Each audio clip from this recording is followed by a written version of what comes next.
Oh, hi there. Today, we will be discussing the life of Moses, focusing on the Exodus and Leviticus readings from that of the Bible. Moses was born in 1571 BC, at which time the Hebrew people were slaves to Egypt. The Pharaoh of Egypt had ordered all Hebrew males be drowned. So when Moses' mother could no longer hide him, she cast baby Moses in a basket down the river Nile, leaving Moses to God's protection. The basket was eventually found by the Pharaoh's daughter, and by the time Moses had reached adulthood, he had begun to sympathize with that of the Hebrew slaves, whom were his very own people.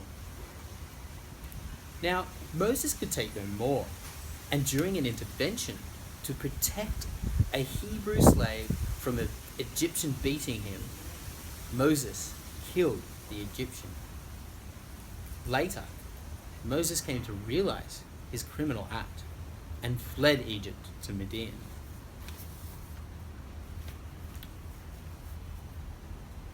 It was here in Midian that Moses was called upon by God through that of the burning bush.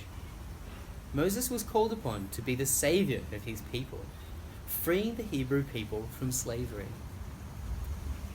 And upon returning to Egypt, Moses demanded that the Pharaoh free his people. However, the Pharaoh did not budge, and only made the Hebrew people work even harder. It is here that the well-known story of the 10 plagues of Egypt occur.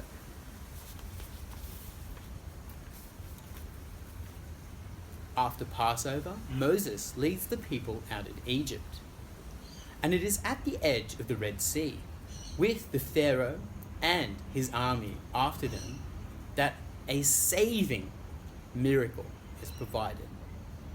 And it is important to relate this miracle to modern day life. That no matter how bleak or hopeless a situation may appear, the importance is to remember nothing is impossible when we have our faith in God. Moses had faith in God. He and his people were saved through the miracle of the parting of the Red Sea. And it is from here Moses leads his people to Mount Sinai. It is here that Moses receives the 10 Commandments from God. It is from there that Moses leads the Israelites through the desert for 40 years, leading them towards the Promised Land. Moses reaches the border of the Promised Land, where at the age of 120 years, he sadly passes away. Now, it is also that we can now conclude and see that Moses does fit into salvation's history by freeing the Hebrew slaves and reaching the Promised Land.